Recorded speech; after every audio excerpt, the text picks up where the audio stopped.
Talofa lava, Tasi Market is here at the Maire Town Centre, the heart of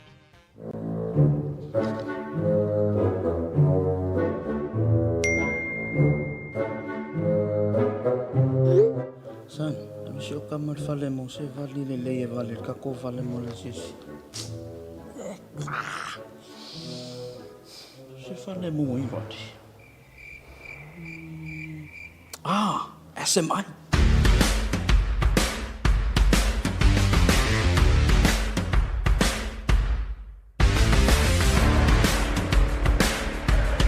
Fia whaafole na nolo mota, a fio mai lole SMI Hardware funga lei.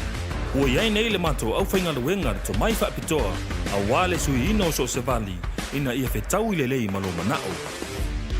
O mato vali, o lo awina mai atu numa mau, ma ua mautinoa le anangata, ma e umi foi ona au le iai lo maota. A o whataritali ei la le sui ino lau vali, o lo iai foi nisi o mato vali e whai iai lau fifilinga. O wale whaalele ina atiki o lo maota. Mo tātou o lo alalam papa au ia tunu I whafu. Whafso tai lea whionga ia maiava Leslie Wolf. A wā o mwhai o tongi New Zealand. Ai piki I Samoa lau oka. E nao le filifili lava o le lanu. Mātou te ngalulua I le suina. O na piki lea e lo a inga I Samoa. Le SMI Hardware. O lo paanga mo so se mea faufale. Ma le fausia ina ua mea angangata.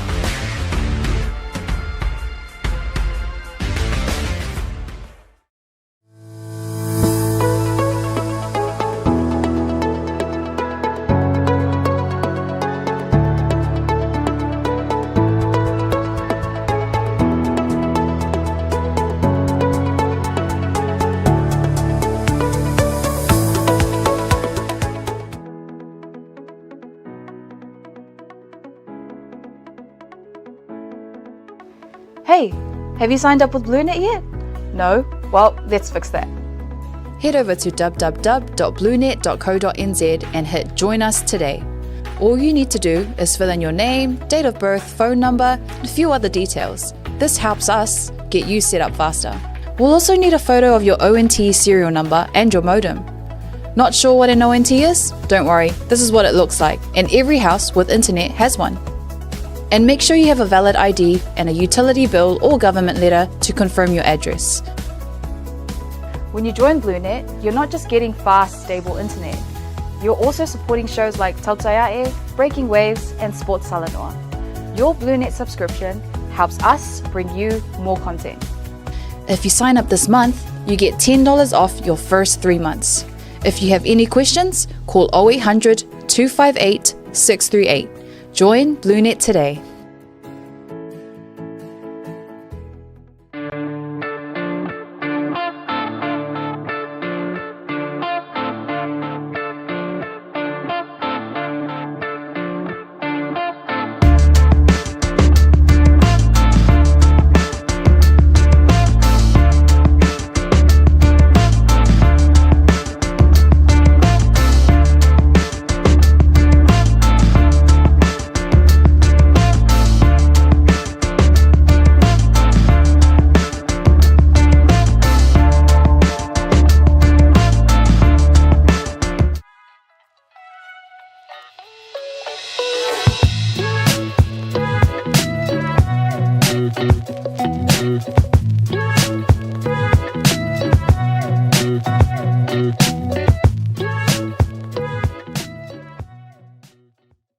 Talofa lava, everyone. Welcome back to Breaking Waves for another episode.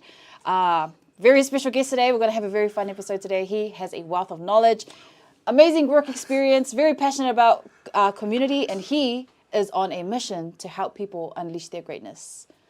Thank you so much and welcome to the show. How are you? Good. Thank you for having me.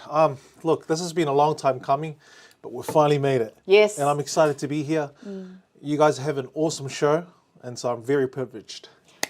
Thank you for joining us. I'm so honored to host you here at Breaking Waves. Our show, it's always about deep and meaningful topics, or sometimes on the controversy of things, but don't want to go there today too much.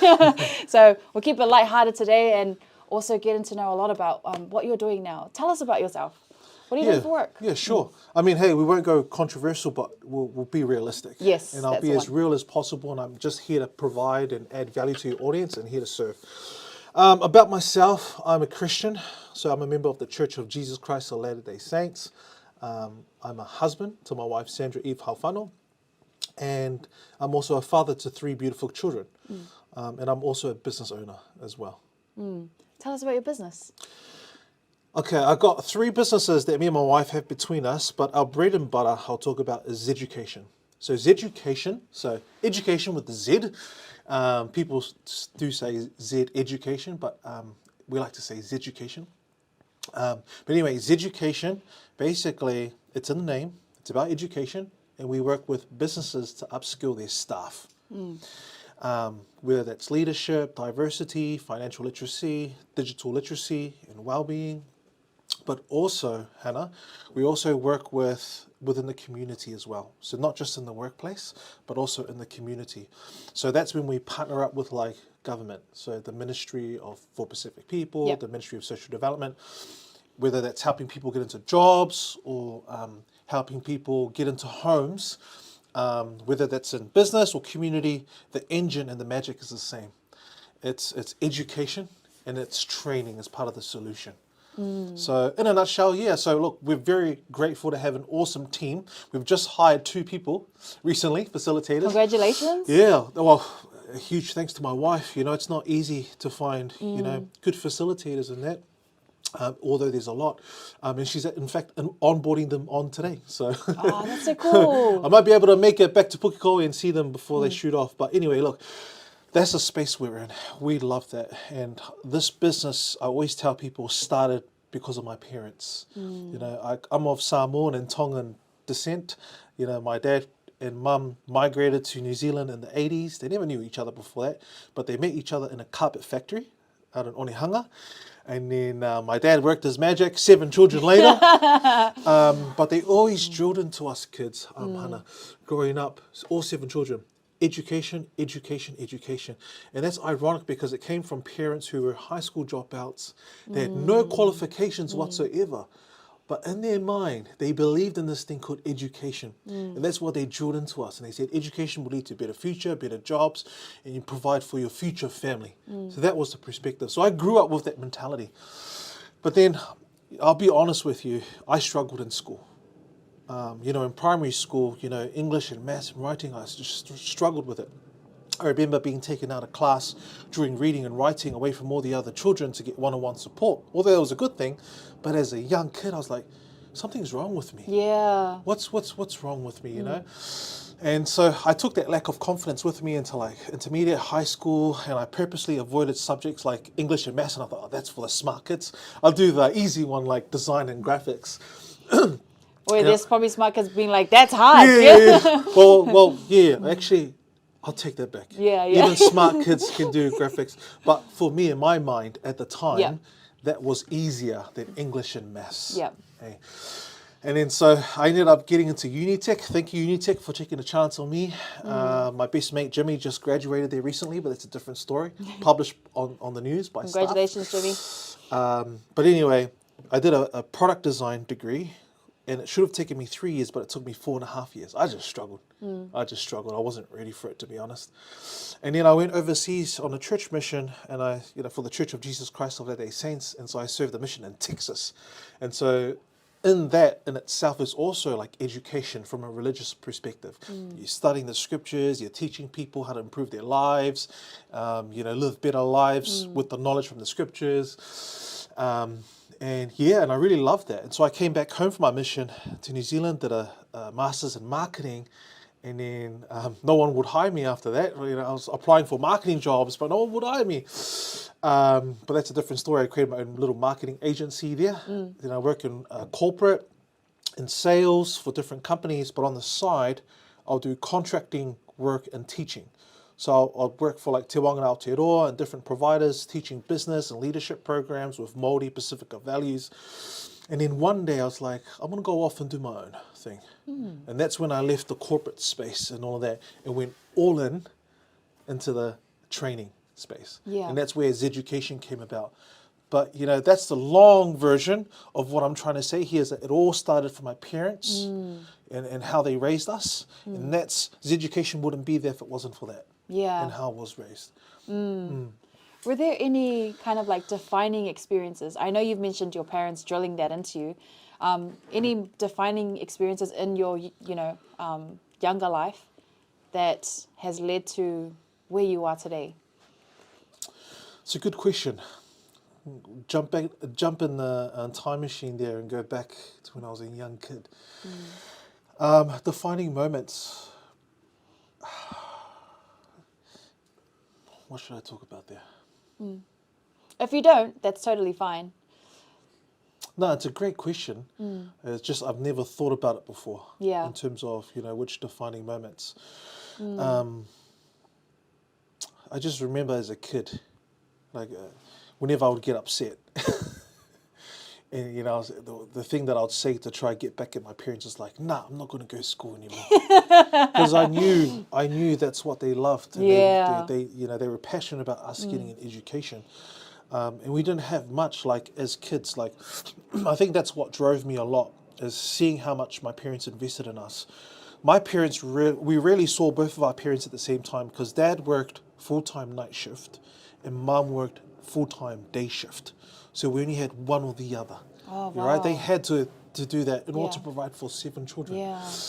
And I grew up in a family, and let's be honest, there were times where they couldn't pay the bills on time, and there were times where we had cold showers. And my parents always kept candles around the house because it was quite common that we had no electricity because they didn't pay the bill on time, and so we just like candles. But as kids, we just grew up and we got used to it. Like, we didn't know any better, right?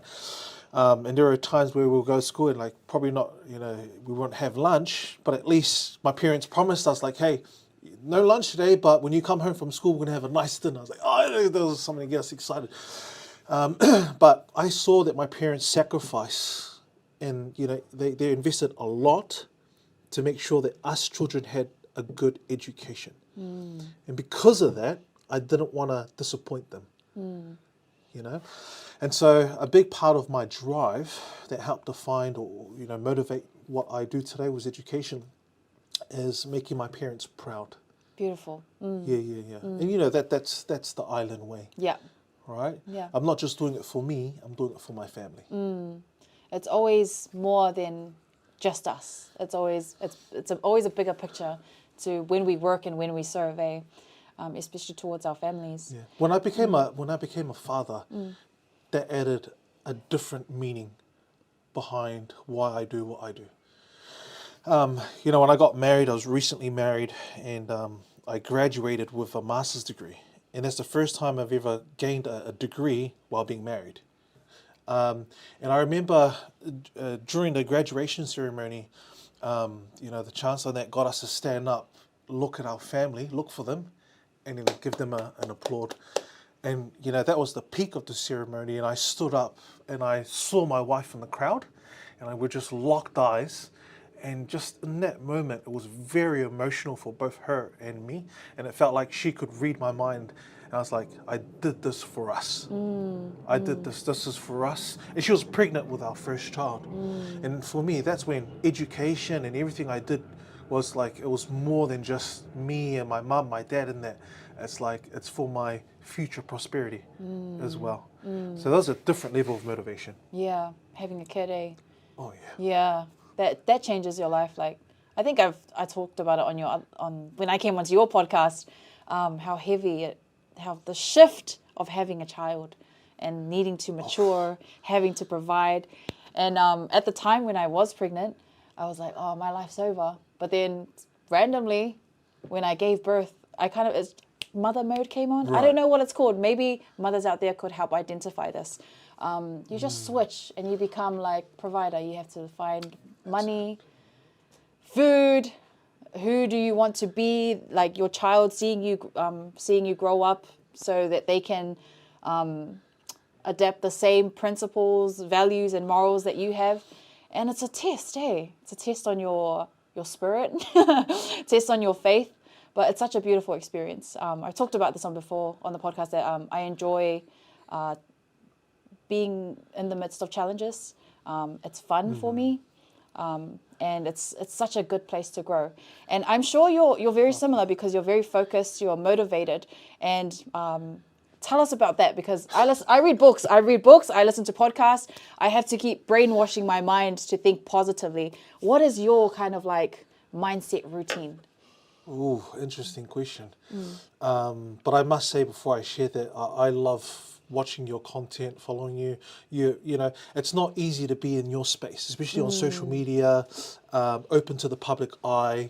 But, you know, people don't realize behind the camera or behind what you do, you've got a life, you've got a family, there's challenges, but still you keep showing up and you keep serving. And I love that. Thank you. In terms of mindset, your mindset routine. Yeah, I guess,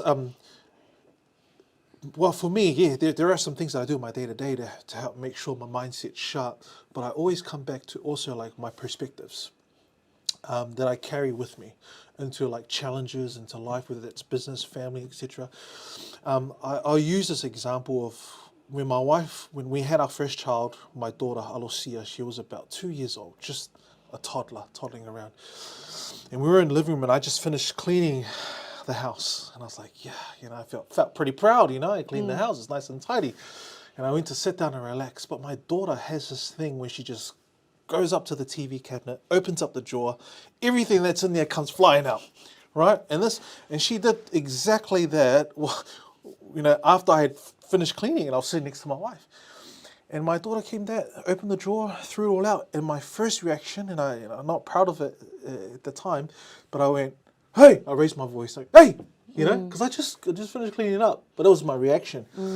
And then my wife, in her most gentle tone of voice, turned to me and she goes, sweetheart, she's just a child. She's learning. And I had to step back and because there are two people there, me and my wife, looking at the same child, the same situation, but we saw something different perspective. All I could focus on was the mess, all my wife could see was a child that's learning. Wow. And for me, that was an eye-opener because like, you know, when life challenges come, you know, we could choose to focus on the mess or we could choose to focus on the learning. And so that's always my perspective and my mindset. When challenges come my way, I always ask myself, what can I learn? And there's been moments in my business where I have not made the best decision. I thought it was good, and then the consequences that came from it, backlashes or comments or thing like that. And like, cool, I step back and I go, what can I learn from this? And just like you, Hana, I love challenges. There's just something about it. Yeah. It's like, I'm going to prove that I can overcome this, because there's going to be an awesome story to tell when I do. Absolutely. You know? And that's all about the learning. And also my other perspective, Hana, what drives me is all of us are going to end up in the same place. We're all going to end up in a coffin. Like, no one's going to live forever here. Like, we're all going to, you know? So it's like, for me, if that's the case and that's the reality, what can I do now while I'm here to make the world a better place? What can I pass on to make the next generation better? And that's why I'm passionate about what I do, especially with education. When we're training people, especially for our people, they're going to go home and pass that knowledge on, you know, because of mum and dad who learned something or learned a different perspective or learned a new skill. Now they're going to pass that on, and it's going to better their family in generations and generations to come. Okay? And that's how I look at things, and this is why I'm passionate about creating content, podcasts, and that, because I know I'm not going to last forever. But what's going to be around forever is what I leave behind, and that's the content. And I hope that generations or my future or anybody that looks back on the content can find it useful and valuable and improve their life. I'm so glad that you spoke about that. I'm so glad, because in the content space, you know, there's a lot of perceptions of people who create content regularly. It's like, oh, they just want clout, they want to be famous, it's the recognition, they want their ego fed, validation, whatever it is, right? And I'm so glad that you've highlighted that it's more than that. And honestly, if me and you were both chasing it for those reasons, I don't think we'd be very good creators, right? Because it's rooted in purpose. Not so much about how many people follow or like. It's online, it's accessible, and in some sense, it's like a ministry. It's people can go onto it to watch and learn, and it's neat in their time. I know for my episodes that I've done in the past, what makes me happy is one person coming on saying, this has changed my life. And I've gotten it so many times. One woman said she was going through a depressive episode. After watching one of the episodes I did with another woman, she said it brought back life into her. She went back to church, started going back to work again and looking after her family.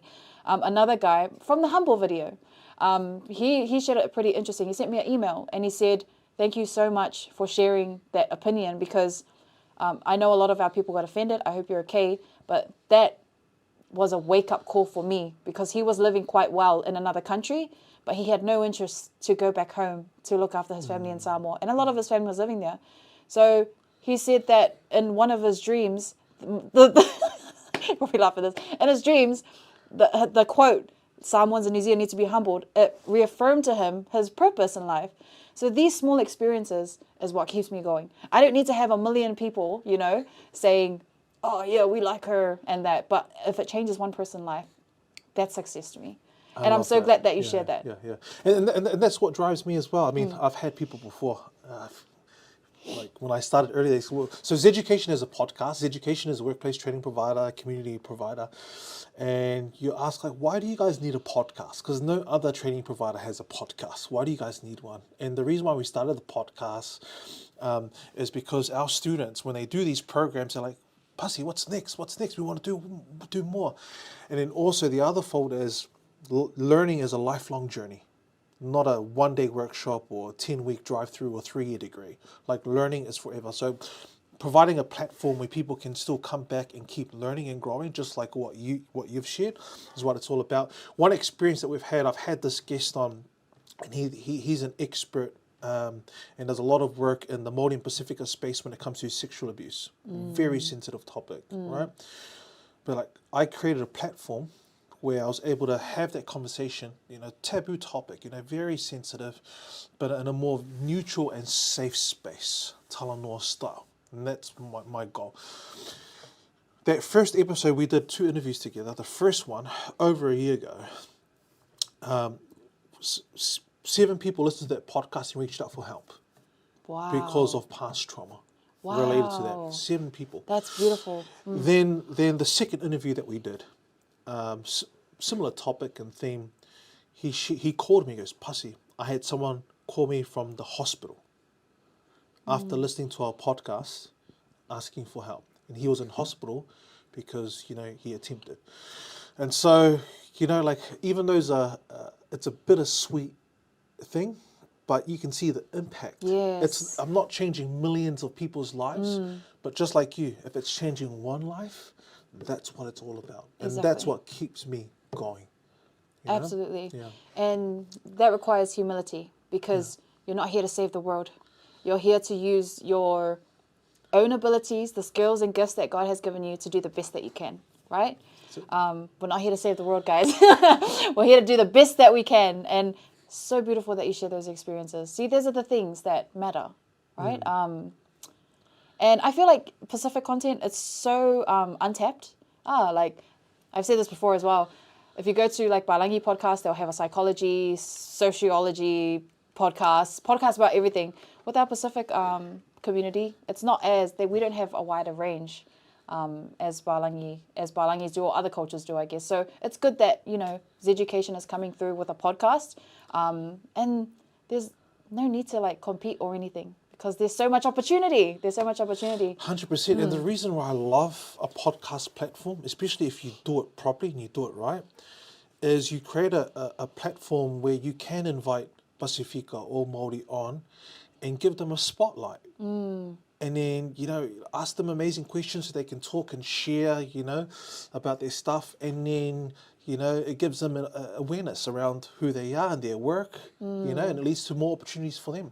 And on the other side, because we're not just, our podcast is not limited just to Pacific and Māori, is we have other people come onto the podcast. And my goal is to take what they have and make that knowledge accessible for our people. Beautiful. So I break it down and be like, tell us your story, tell us your skills. Yeah. How can we apply that? And then I turn to our audience and like, from a Pacific and Māori perspective, this is how it can relate. You know? So that's the beauty of having a platform like that. And then, that's why I keep doing it. Podcasts are so important. Very good. It's a very good marketing technique to have it in-house. You can cut up the clips as well. Just look from a commercial perspective. Cut up those clips and push them out. And also, it gives people trust. They want to know who they're buying from. If they see you, this is the type of conversations this guy's having. This is who he's talking to. Okay, he looks like something I can trust. Which is far better than a graphic of you going. And honestly, and I tell this is why I love it when it comes to our Māori and Pacifica people. Yeah. Because tala noa and kōrero should feel natural. Yes. And it can feel strange when you've got all these lights and cameras in your face. It's like, I'm not used to this stuff. But, you know, if you have a good host who's able to like facilitate it in a way where it does feel like a tala noa, then it does really bring out the best for our people. You know? Absolutely. Yeah. And that's a whole skill itself, eh? Tell us about how, when you first started your episode and how you've grown, like, as a host. Oh my goodness. Where do I start?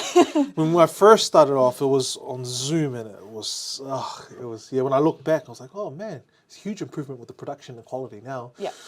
But, and I started with my brother Kalolo, who's moved on with his business. He's very entrepreneurial as well. Funny, because we don't really come from an entrepreneurial family. But yeah, interesting enough. It was just on Zoom, and we're just talking about topics related to our space. And then from there, my mindset was, let's just start. Even though it sucks, let's just start. And then each episode, we just keep getting better and better. And then finally, people said yes to come onto our podcast. And then here we are. I think I've just released my 85th episode last week. Malo. So I've grown a lot. And my favorite thing about interviewing all these diverse people is that you learn. Yes. Because you ask questions and they tell you all these things and share their knowledge. And it's like, whoa, never, you know? And because of that, I feel like the next episode or conversation I have gets better. Because I feel like I'm getting smarter after every conversation. Exactly. Or episode. And you have a better way to angle different things, different questions to your guests. Yes. That's so awesome. Congratulations on your podcast. Cool, I'm so glad on your growth on this. And I'm so glad more Pacific people are getting into podcasting.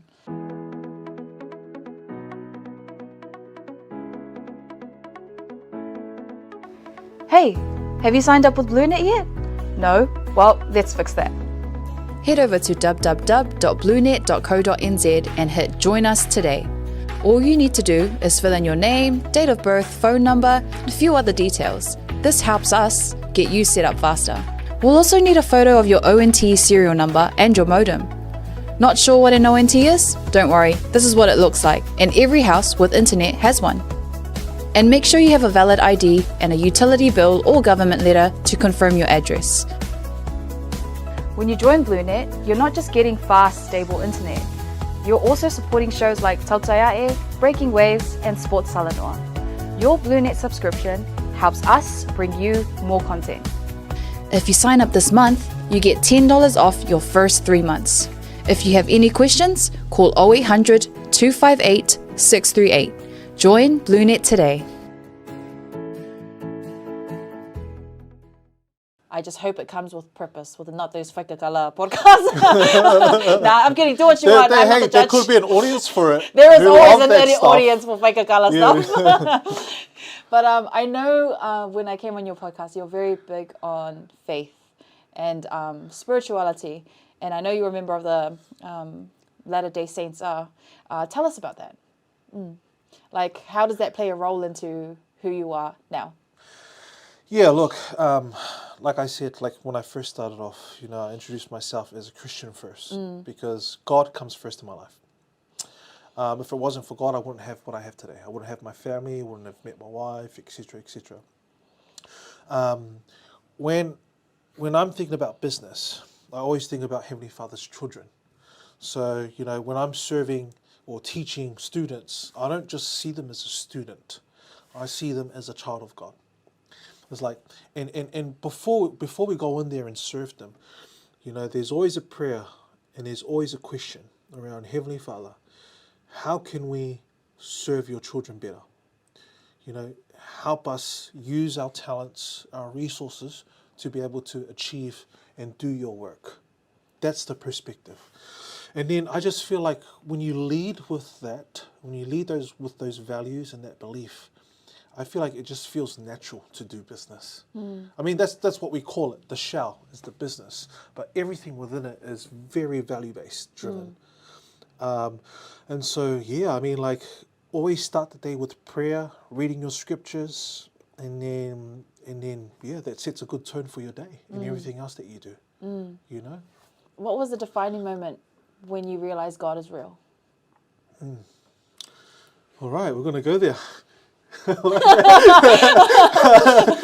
I love it. And I love that's a question that you can ask on your podcast. There's been many moments, experiences, spiritual experiences. I'll probably go to when I was a kid. We were at Maraetai, and it was a family holiday. And I was swimming in the water. I didn't know how to swim, couldn't swim. So I just remember hugging this beach ball, just floating. But what I couldn't control was the current. And it was just taking me further and further away from the shore. And I just remember my dad, I think it was my dad who called out to everyone, come back, we're going to have lunch now, And I couldn't because I was just holding on to this ball of my life. And I panicked. And what I did was I let the ball go and I started drowning. I just started drowning. And I was scared. I thought, oh, this is over. It's gone. In my mind as a child, like, I knew this was the end or something. I was scared. Then my dad, out of nowhere, with his hairy forearm, just like mine here, almost like Superman, punched the ceiling of the ocean above me, pulled me out of the water, and just pulled me out like Superman. And so in that moment, as a kid, I kind of experienced and realized what death would feel like. I'm going to die, I'm going to die. Yeah. And then what saving feels like when my dad pulled me out. And I just remember going home that day, and it was nighttime. I was traumatized because I couldn't go to sleep. And all I could think, and it was replaying over and over and over in my head, was me. I almost died, but my dad saved me. And I just remember feeling grateful as a child. And it felt like I was talking to someone. And I was like, staring at the ceiling, and I said, thank you for my dad. Thank you for my dad. Thank you. And I said that over and over again until I fell asleep. But fast forward to when I'm an adult, and I reflect back on those experiences, and I feel like, God's wanting me to remember or learn something. It takes me back to those moments in the past and be like, that was me that was talking to you. God works in amazing ways, eh? Yeah. He works in really good ways. So speaking of that, there's always that conflict between spirituality and our culture, and then religion comes into play. Tell me about, because you're passionate about our Pasifika cultures and Māori people as well. Are you on any journey to explore like your ancestral history or your family history and getting to be more culturally literate or anything like that? Yeah, 100%. I mean, if we think about the generation before us, speaking your language wasn't encouraged, because it was the English or the Balangi language and way of things that will get you further in life. And so, for a lot of people, especially my generation, who might feel like they need to play catch up because of the ripple effect that happened from them. But I don't really see it as catch up, just embrace every moment, every chance you get to learn the culture. There is no perfect level about it. But don't be shy. Don't be shy to explore it and have fun. Have fun and enjoy it, because it's beautiful. In the Church of Jesus Christ of Latter-day Saints, they're really huge on family history. So they've got a huge database of genealogy. Wow! And so, and you've got to put work into it to build your family tree. Yeah. So, find my granddad, his parents, and great-great-parents, so on my mother and father's side. And it's so cool to go back, and I ask questions. I go, Mum, or I ask my grandma, who was your father? Is this? Yeah, that's my grandfather. How did you know? Well, it's the history, the family history there. Someone's put it together and connected the dots. Can you tell me a story? And sometimes we'll just sit there and our nana will just tell us a story. Tell us a story about her parents and how she grew up and how life was tough and why she made the decisions she did. And then that makes me go, oh, so that's how my mum thing. And then, so sometimes it's just being very curious and asking questions about your stories and who that person was. Because for Māori people, that's what they call whakapapa. Yeah. When they look back and see, and acknowledge those who came before them, because it helps them, with their identity and who they are today. And also coming back to what I said before about like we're all gonna die, and it's like what kind of legacy you want to leave behind for the next generation, and you want to make sure that the tree keeps getting better. So yeah, look, I love my culture. It's beautiful. Like I said, I'm Tongan and Samoan. I had the opportunity to go to Samoa for the first time a year ago. Beautiful. And you talked about culture and religion and faith. Even though I was in Samoa, what made me feel more at home was seeing all the churches, the chapels in every village. Beautiful chapels, eh? Beautiful. You drive past every village, there's a church, Catholic. LDS, like this different. It's like, and what made it feel at home was God. God.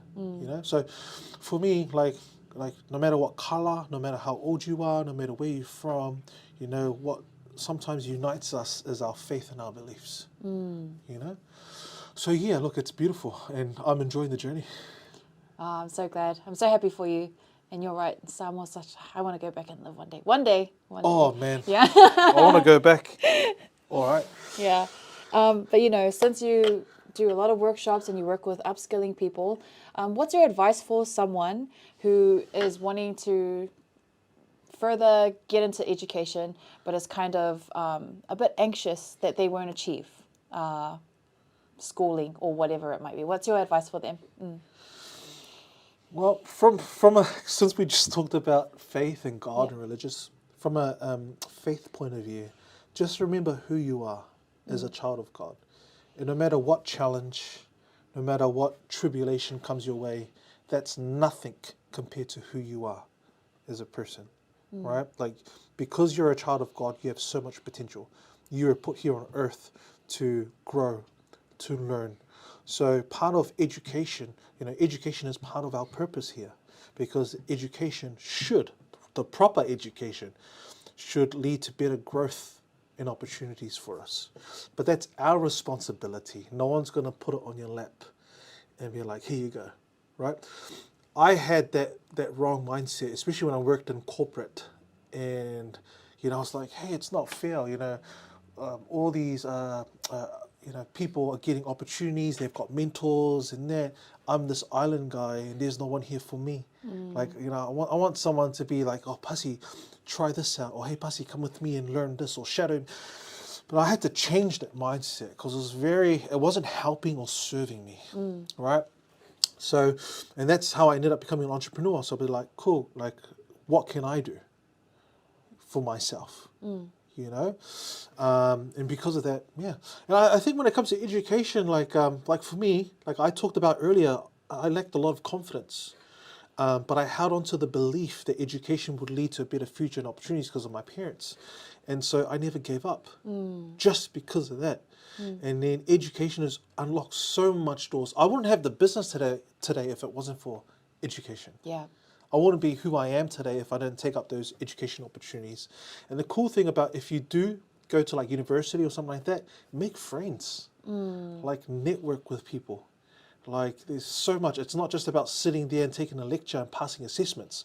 It's about the community. Yeah. There, making friends, etc. So, yeah, look, there's so much. I could talk about this all day, but I definitely encourage get educated, get a qualification, because having one is better than not having one, and it can lead to better job opportunities, etc. Because a lot of employers, even though they say it doesn't really matter, a lot of people are saying that. Qualifications in that do give you an advantage.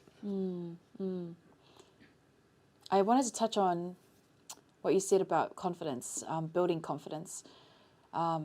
What were the steps that you took to build your confidence?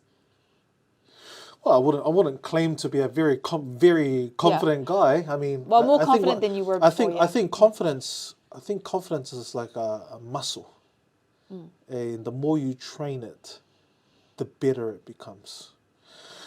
And so how you train confidence, and it sounds ironic, is get out of your comfort zone. You can't get confidence in your comfort zone. You get confidence from playing in the uncomfortable area, and then come back to your comfort zone, and then go back out and get uncomfortable, and come back and be, in your comfort space. But I think, taking up those challenges, like, if it's like, my podcast, people used to invite me in that or to guest speak, I'd feel nervous, feel so nervous, but I'll do it anyway because I knew I will get better after it. Yeah. Right. But I think what can help you, especially like me, I got invited to speak in Wellington at a conference that was hosted by the Retirement Commission. And there was a lot of people from the bank and financial sectors and government. MPP was there, one of our clients. And I had to talk about education in our work. I was nervous. But what I did, was I prepared. What works for me might be a little bit different for you, but practice, wrote up my speech and I practiced it over and over and over again. And a couple of seconds before I got on stage, I was still nervous. I love that. I was still nervous. But once I got up there, it was just like I hit the play button and everything I practiced just took over. Right? And I've had John Pulu, I asked him the same question on the podcast. How do you do it, man? Like, you just look so confident. And he said the same thing. Practice, practice, practice. The 3 Ps. 3 Ps. And the thing about confidence is, or if you're not feeling confident, it's not a bad thing. It's just a sign, right? But like, cool, if I'm not confident, what can I do? But I watch a lot of Tony Robbins as well, and he always talks about your physiology affects your psychology. Yeah. So he talks about like sitting up properly, because that helps improve. Yeah, because if you're sitting like this, slouch. That's just how I was. How do you think your brain's going to respond? Yeah, true. To that, right? But if you're like this, you almost feel like Superman. Yeah. Right? Instead of straight down. Yeah. But so I mean, there's these little tips and techniques that we teach our students to help them build confidence, like how to be assertive. And it's interesting, especially when we talk about our Pasifika people. One of the things that hold them back, what we've learned from the work that we're doing, what holds Pasifika people back from taking on more leadership roles, more responsibilities, more challenges, is that they lack confidence, right? And they lack communication skills, right? So one of the things that the barriers that we've been able to push through with the help of teaching them how to be assertive, and we say, look, there's a difference between being passive and being humble. Don't confuse being humble as a weakness. Yeah. Like being passive, passive is someone who says yes, yes, or is a people pleaser. And they feel guilty saying no. That's why they say yes, yes, yes all the time. Just a people pleaser. That's not being humble. That's different. Yeah. Being assertive, you can still be humble and assertive at the same time. You can still be respectful. You can still be direct. You can still be clear. Yep. You can still be confident, right? Don't confuse confidence with being egotistic or prideful. Don't cut down someone who does that. So that's what you teach our people. Man, honestly, you should see once they learn how to be assertive and we teach them how to do that, they're off running. Yeah. And the confidence just comes. Absolutely. And I think our strength as a people is humility, because that's ingrained to us from a young age, whether it's doing the fe'aus, serving at church, or serving at the family kongai. We're taught humility from a very young age. Exactly. Once you add that recipe, that extra ingredient of being discerning and being assertive, it's game over. Because there's other cultures who don't learn humility until later. So I think humility is one of my favorite qualities, and it's for how do I say this?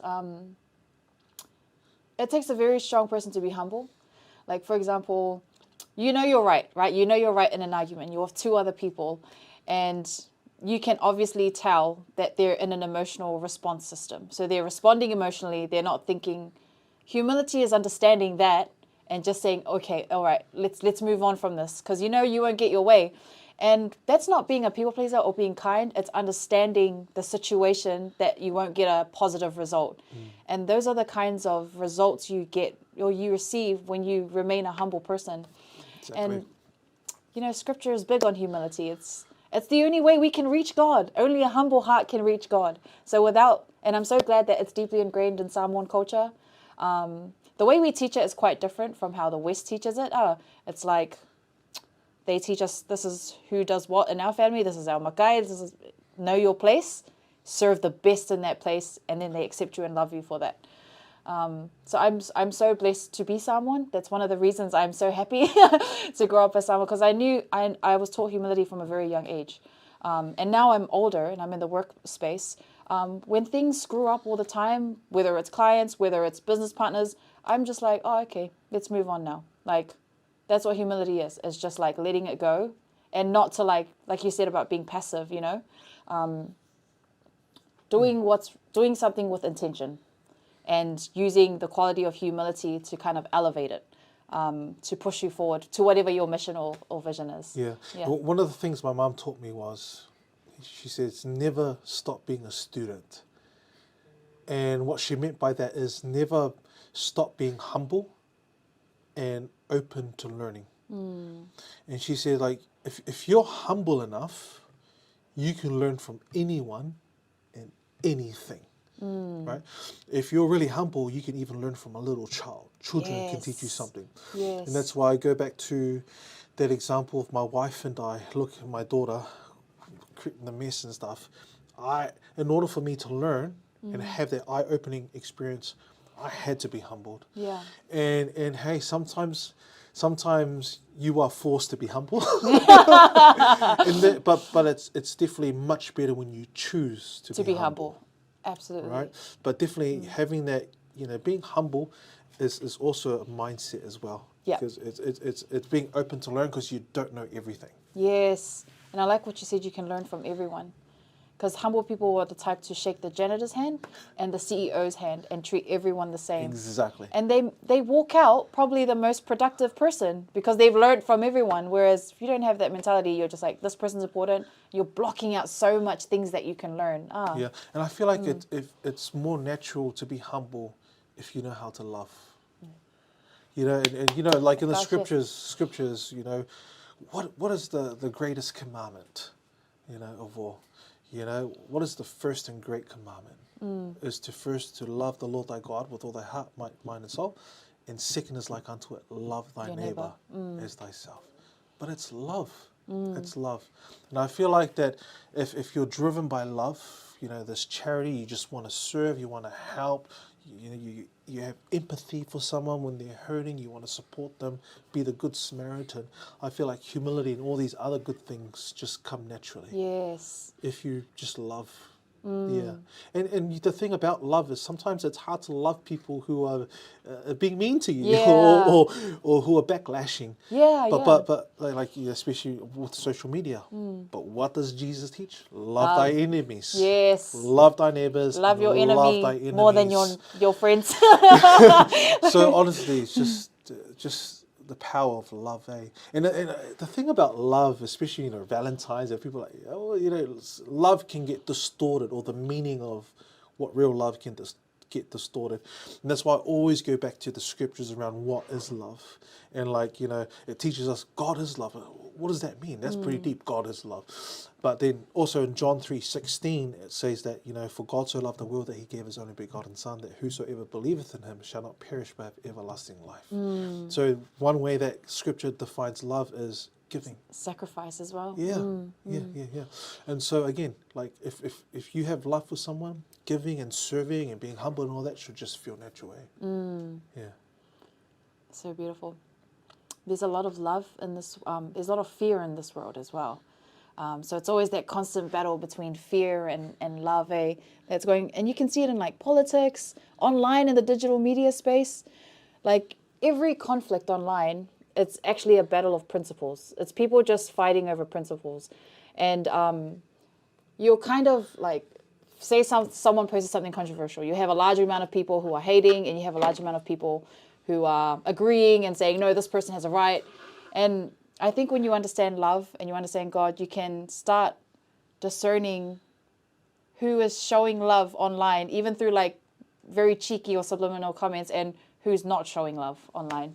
And it kind of simplifies life for me in a sense, because everything is like, it's like a spiritual war going on and there's good and bad, and it's like trying to separate the two.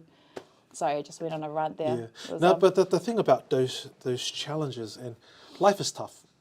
We just live in an imperfect world. Yeah. And there's a lot of imperfect people. And there's pain, there's suffering. Yes. There's all of that, and then there's stuff that happens in our own personal life.